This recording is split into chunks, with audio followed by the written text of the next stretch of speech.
मन्नत सीरियल में इस बार दर्शकों के लिए एक ऐसा ट्विस्ट आने वाला है जिसे देखकर आप सभी हैरान रह जाएंगे। कहानी की शुरुआत होती है शादी के बाद के कुछ खास पलों से। विक्रांत और मन्नत की शादी आखिरकार बहुत सारी परेशानियों, रुकावटों और नाकामयाब कोशिशों के बाद हो चुकी है। शादी की खुशियां अभी ताजा हैं और अब दोनों अपने नए जीवन की शुरुआत करने वाले हैं। शादी की रस्में खत्म होने के बाद मन्नत ने विक्रांत के लिए एक रोमांटिक सरप्राइज प्लान किया है। वह उसे कैंडल लाइट डिनर पर लेकर जाती है। कमरे को रोशनी की हल्की हल्की चमक और मोमबत्तियों की रोशनी से सजाया गया है।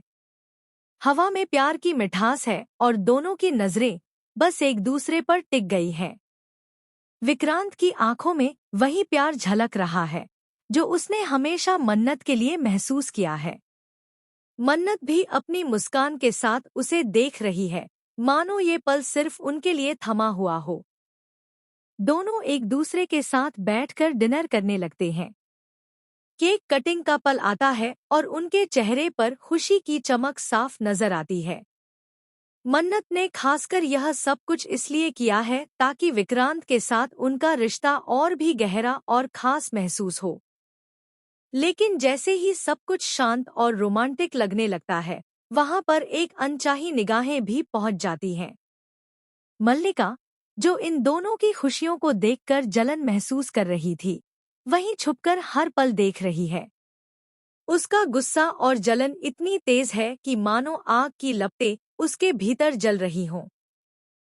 वह हर मोमेंट में बस यही सोच रही है कि कैसे वह इन दोनों की खुशियों को खराब कर सके। लेकिन उसके हाथ बंधे हुए हैं। नीतू ने इसे अच्छी तरह से प्लान किया था। उसने मल्लिका की हर हरकत पर नजर रखी हुई है। नीतू ने तय किया है कि आज मल्लिका कुछ नहीं कर पाएगी। नीतू की चालाकी और योजना के कारण मल्लिका सिर्फ देखती रह जाती है। उसके हाथ कुछ करने को तोड़ते हैं, लेकिन मन्नत और विक्रांत का प्यार और उनकी रोमांटिक शाम पूरी तरह से सुरक्षित रहती है। दोनों अपने पल का पूरा आनंद लेते हैं, बिना किसी डर के। लेकिन कहानी में सस्पेंस अभी खत्म नहीं हुआ है। मल्लिका के इरादों से साफ है कि वह आगे भी किसी न किसी तरीके से दखल देने की कोशिश करेगी। क्या वह कभी अपनी जलन पर काबू पा पाएगी या फिर मन्नत और विक्रांत की खुशियों में रुकावट डाल पाएगी? और क्या नीतू का यह